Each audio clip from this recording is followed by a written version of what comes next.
We have a PowerDriver board and MPU board from an Indiana Jones, the original Williams Indiana Jones, and the MPU board needed NVRAM installed, so I've cleanly removed the 6264, installed a socket, and installed one of the Pinitech NVRAMs.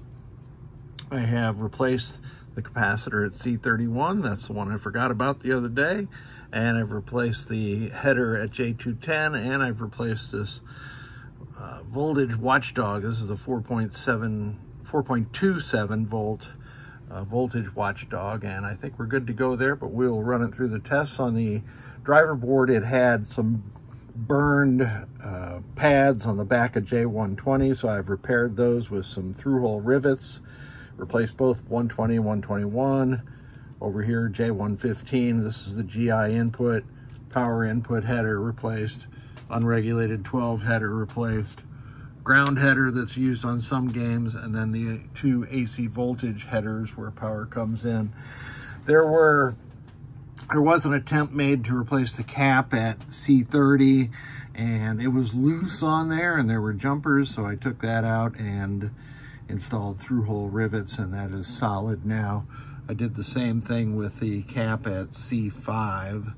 There was a ugly tower of a cap, one like some pinball parts suppliers sell, and they don't have the same form factor as these original Marmon, I think, capacitors. So when I buy caps, I try to get some that are about the same size. Anyway, enough talk. We are into switch test.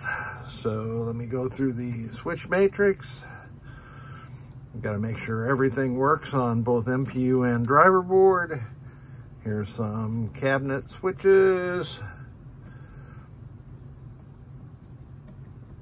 So all working there. Let's move on to solenoid test, and we will make it run.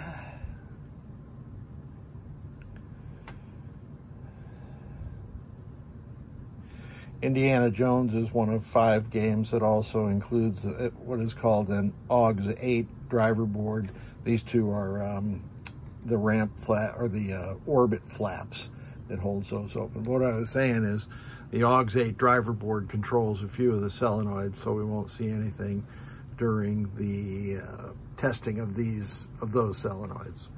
All right, let's get to GI testing.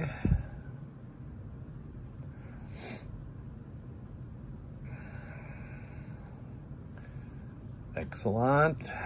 And let's go over to lamps and flashers at the same time. And I checked these two solenoids, 22 and 23. Those are for driving the mini playfield motor, so we won't see those in solenoid test or in flasher tests. All the the controlled lamps are working properly. And that is it. This board pair is now good to go and into one of my friend's high-end restorations. I'm going to take it outside, and it looks like it's been washed down once. You can always tell because the tag is white, but I'm going to wash this down again and make sure there's no more solder flux residue on there. Thank you so much for sending them.